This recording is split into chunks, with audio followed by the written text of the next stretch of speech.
I still remember the sound of the champagne glasses clinking that night. It was supposed to be a celebration, a milestone for my niece's graduation in a hotel ballroom that smelled of roses and roasted beef. Everyone was dressed in glitter and satin, the kind of night where people take endless photographs for social media, pretending the smiles are permanent. And then my mother stood up.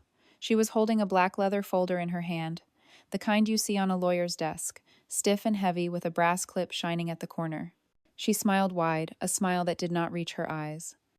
Tonight, she said, her voice carrying across the room as if she owned the stage we are celebrating not only my granddaughter's graduation, but also the future of our family.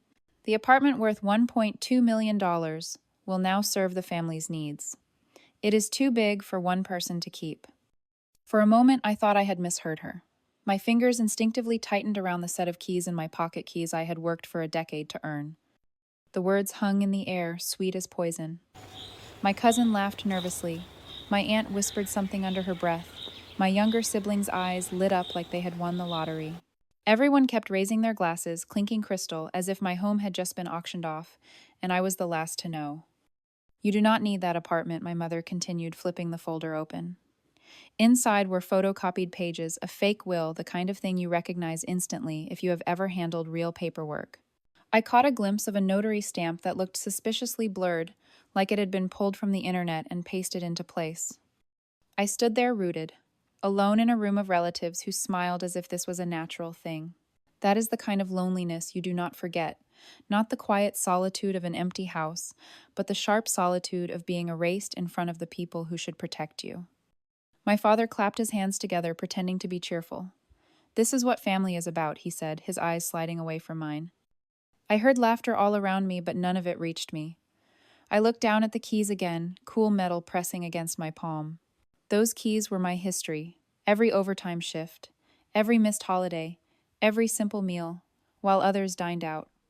And yet here they were, trying to wipe away a decade of sacrifice, with one declaration over champagne. I forced myself to breathe. My lips felt dry. I wanted to shout, to slam the folder shut, but the party went on around me like I was invisible. What they did not know, what none of them suspected, was that I had already changed my will 2 weeks earlier, and the papers they were waving meant nothing but smoke. I will explain that part later. For now, I need you to picture the room, the golden chandeliers, the waiters sliding between tables with trays of chocolate mousse, the sound of my family toasting to their supposed victory, and me standing in the middle, erased. Tell me where you are watching from and hit subscribe. We need to talk about families and money. I drove home that night with the hotel's laughter still echoing in my ears. The city lights blurred past my windshield, and every red stoplight felt like a reminder that I had been ambushed, humiliated in front of people who should have been proud of me. By the time I reached my apartment, the one they so casually claimed as family property, I was trembling with anger. The keys scraped against the lock as I pushed the door open. I flicked on the light, staring at the space I had built from nothing. Every chair, every painting, every inch of polished wood was a testament to years of saying no, no to vacations, no to new cars, no to dinners out. And yet my family looked at this home as if it were a prize waiting to be split like cake at a birthday. 2 days later, my mother called. "We need to sit down and talk," she said, her tone firm. "There are things you have to accept." I agreed, though every part of me wanted to slam the phone shut. We met at my parents' house, the same house where I had once done homework at the kitchen table and believed in unconditional love. That night, the dining room looked different. My younger sibling sat at one end, tapping on their phone as if this was already decided. My father leaned back with his arms crossed. My mother placed that same leather folder in the center of the table like it was scripture. "You live alone," my sibling said, breaking the silence. Their voice was loud, rehearsed. "You work all the time. What do you need with 3 bedrooms and a rooftop view? It is wasted space. We need it for the children." I laughed, sharp and bitter. So that is the logic. Because I am single, I do not deserve the home I paid for.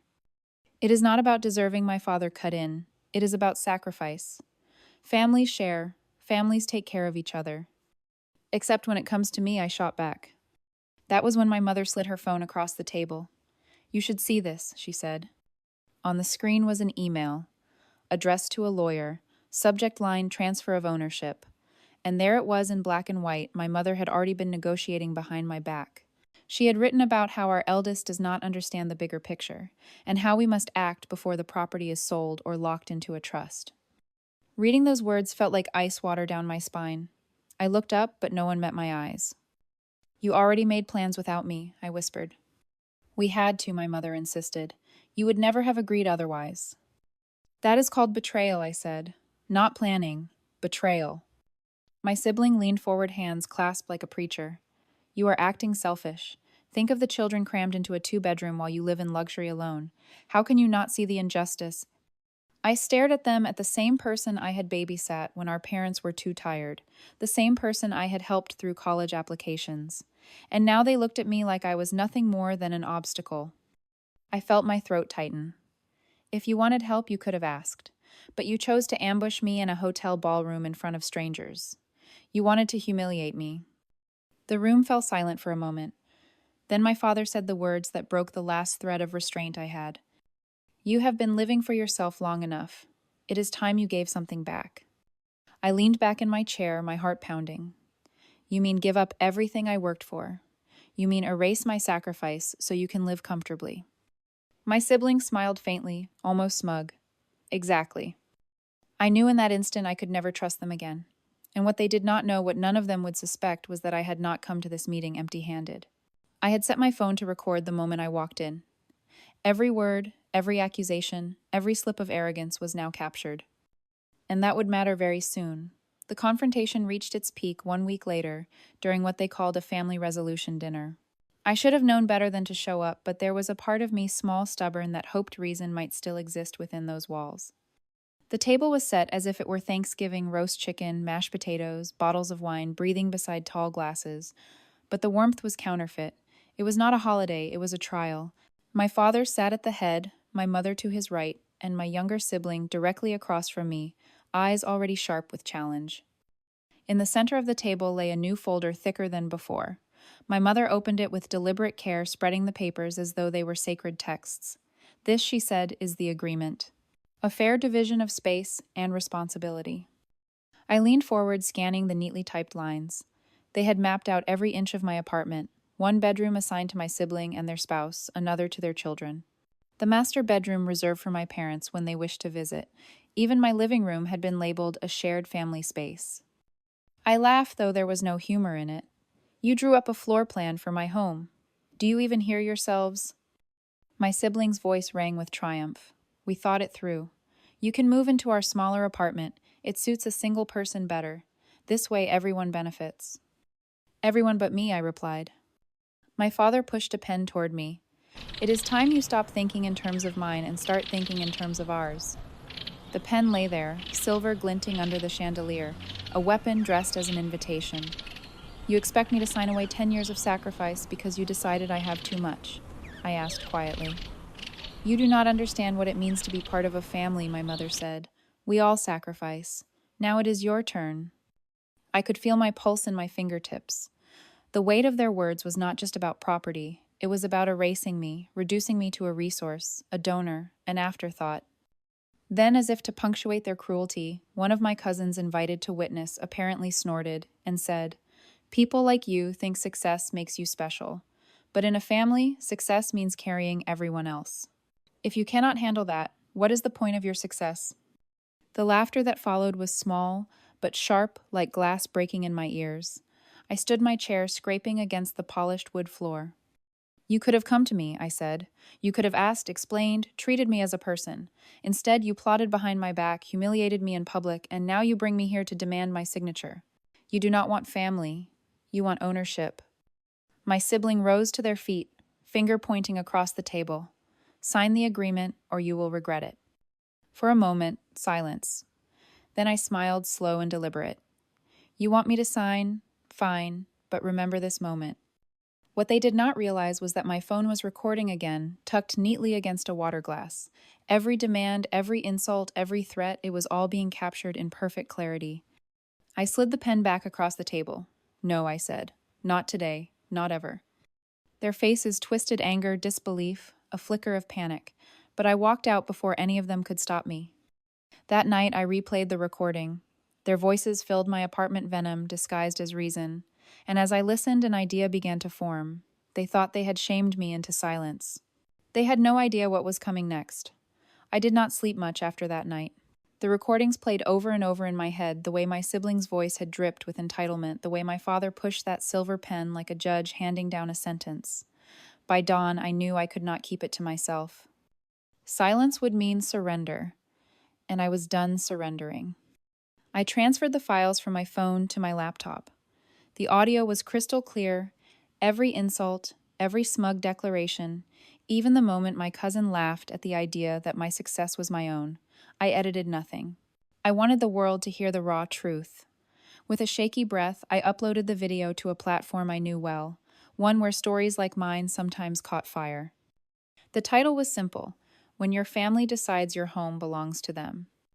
I went to make coffee expecting nothing, but by the time the pot hissed and filled, the views had already climbed into the thousands. By lunch, it was over 200,000. By nightfall, more than 2 million. The comments poured in. People wrote about how their own families had tried to take from them, how they had been called selfish for wanting to keep what they worked for. Strangers told me I was not alone. Others raged on my behalf. This is financial abuse. They are parasites, not family. By the second day, hashtags with my name were trending on Twitter. A clip of my sibling saying, "You do not need 3 bedrooms, it is wasted." Space went viral, shared with captions like entitlement at its finest. Then came the phone calls. Not from my family, they went silent, but from reporters, from talk show producers, from lawyers offering pro bono help. One firm in particular caught my attention. The attorney on the line said, "What they are attempting borders on fraud. We would like to represent you, for free." For the first time in weeks, I smiled. I also took action at home. I changed the locks, installed new digital codes, and revoked every spare key my parents once had. I called the bank and tightened security on all my accounts. If they tried to push further, they would find only walls. Meanwhile, my family faced the storm. Paparazzi camped outside their house. Journalists dug through old records, finding every instance where they had borrowed money, begged for favors, or demanded more than they deserved. The headlines were brutal: family tries to seize $1 million apartment from their own. I stayed quiet. Let the recordings speak for me. Silence, I realized, was a form of power. Every day the scandal grew, and every day my family's reputation sank lower. But I was not finished. Public exposure was only the beginning. They thought they had cornered me in a hotel ballroom. Soon, I would show them what it felt like to stand in a room where the world was watching and find out they had no power left. The lawyers arranged it. They called it a clarification meeting, but I knew exactly what it was: a stage. And I was more than willing to play my part. It was held in a glass-walled office high above the city, the kind of place where even the silence feels expensive. A long oak table stretched across the room, polished so well you could see your own reflection. At one end sat my attorney, calm, composed a stack of files neatly aligned. At the other, my parents, my sibling, and their spouse. Their faces were pale, drawn tight from weeks of headlines and whispers in their community. I walked in last, carrying nothing but my phone and the same set of keys they had once tried to take from me. I placed them on the table deliberately, the clink echoing louder than it should have. The attorney began, voice measured. "We are here to review ownership matters concerning the apartment valued at $1.2 million. He glanced at me, then at them. "Our client wishes to clarify beyond any doubt where the law stands." My sibling leaned forward, desperate. "This is unnecessary. We can work it out privately. Families do not need outsiders." The attorney's expression did not change. When families attempt to coerce signatures and fabricate documents, outsiders become necessary. My mother gasped. "Fabricate, how dare you?" But before she could finish, my lawyer pressed a button on the remote. A large screen on the wall flickered to life, and there it was, the video. Their voices filled the room, my father pushing the pen toward me, my siblings sneering, "It suits a single person better," my cousin laughing, calling me useless if I would not carry everyone else. Every word, sharp, undeniable, echoing through the office. My mother tried to protest. "This is taken out of context." "No," I said, my voice steady. "It is the context you created." Silence fell, broken only by the sound of my sibling's spouse shifting uncomfortably in their chair. The attorney continued, calm as ever. "Beyond the recordings, we now present the actual will and trust." He slid forward a heavy folder embossed with gold lettering. "This document confirms that all property, including the apartment, remains under our client's exclusive control. The assets are secured in a private trust." No transfer is possible without their express consent. My father's shoulders sagged. My sibling's face turned crimson, lips pressed so tight they looked bloodless. I leaned back, letting the moment sink in. You spent months plotting behind my back. You humiliated me in front of friends, relatives, strangers. And for what? To end up here exposed, powerless? My sibling snapped. You are ruining us. Do you know what people are saying? Do you know what this scandal has done? Yes, I said simply, and every word of it is true. The lawyer closed the folder with a soft thud. Our client is within their rights to pursue charges of fraud, coercion, and defamation. However he looked at me, they have not yet decided. I stood gathering my keys. I will not press charges, I said. Not today. Living with the truth is punishment enough. As I walked toward the glass doors, I glanced back only once. My parents stared down at the table, shame written across their faces. My sibling glared, but the fight was gone, drained by exposure and the cold letter of the law. I pushed open the door, the city skyline stretching out before me. For the first time in weeks, I breathed freely. They had tried to strip me of my home, my dignity, my voice.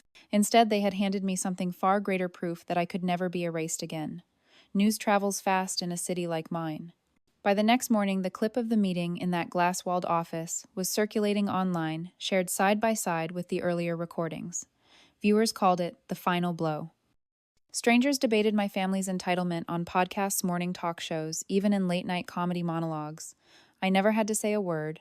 The world spoke for me. My parents tried to reclaim their dignity. My mother gave a trembling interview to a small local paper, insisting she had been misunderstood. We only wanted fairness, she said, dabbing at her eyes with a tissue. But the journalist quoted her against the recordings, and the article ended with the phrase, fairness or greed. My sibling attempted to fight back differently. They flooded their social media with photos of their children, captions about sacrifice, appeals to sympathy. But every post was hijacked by comments calling out their behavior.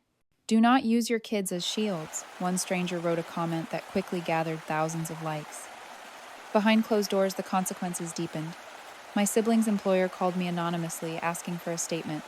I gave none, but it hardly mattered. The scandal had made my sibling's name toxic, and within a week they were let go. A cousin who had laughed during the so-called family agreement was shunned at their office, two whispers of entitlement trailing them like a shadow. Meanwhile, I made changes quietly. I contacted my building's management, ensuring my apartment had no unauthorized access. I closed old bank accounts and opened new ones under the trust.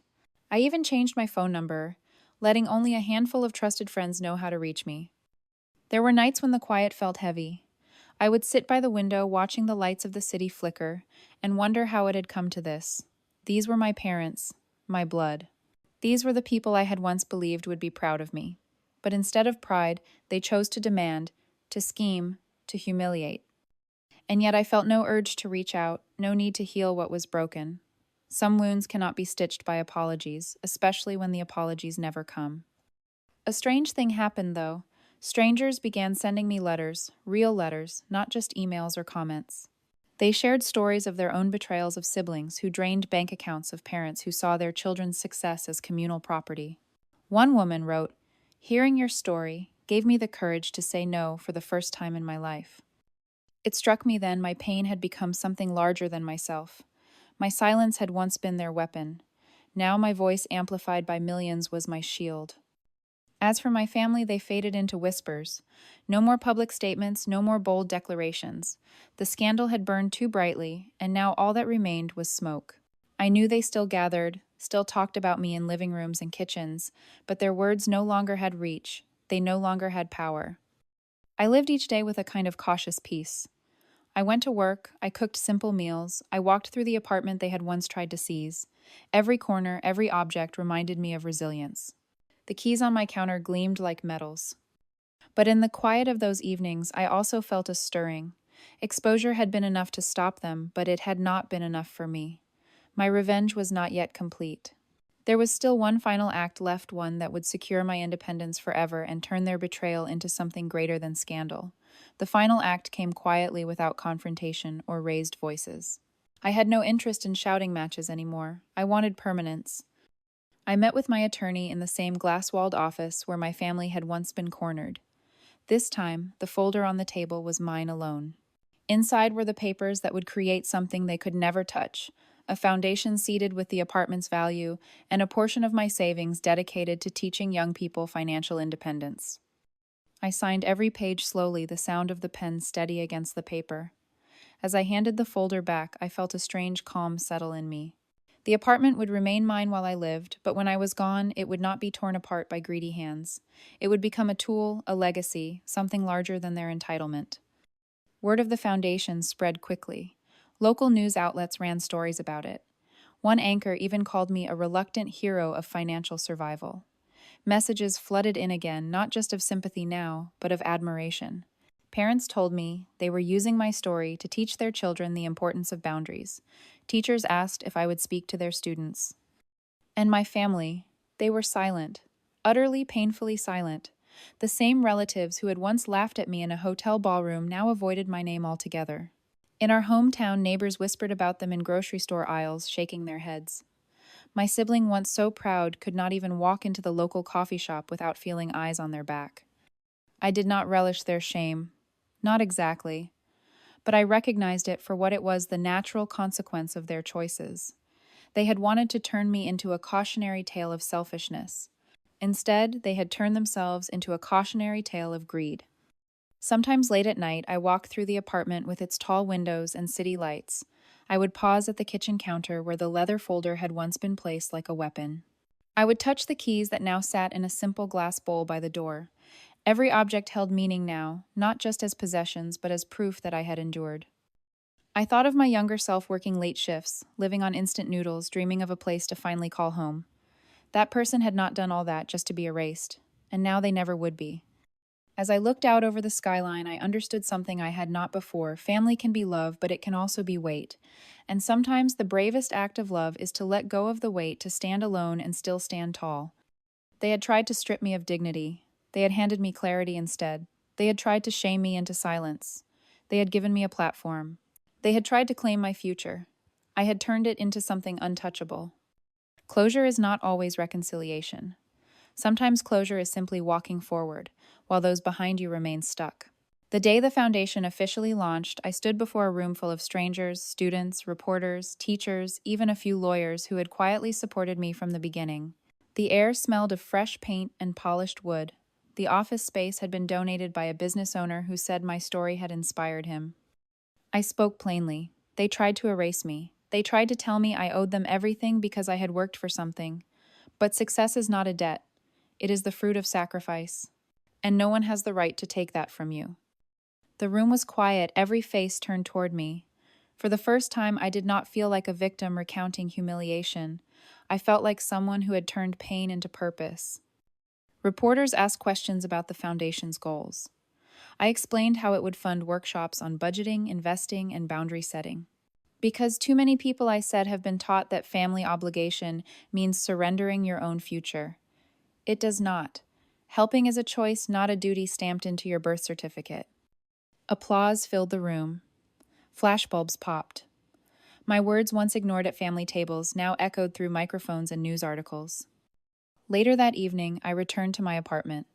I walked through each room, slowly running my hand along the walls, the countertops, the furniture, not as if I were guarding them anymore, but as if I were saying thank you. This place had held my battles.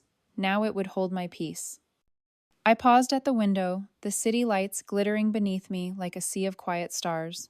I thought of my family still out there, still bound together by resentment and whispers. They had lost more than an apartment. They had lost me. And maybe that loss hurt more than they would ever admit. I slipped the keys into the glass bowl by the door, cold, shining metal once, a symbol of fear, now simply mine. They had tried to write me out. Instead, I had written my own story. If you think I made the right choice, comment right. If you believe there is a better way, share your idea.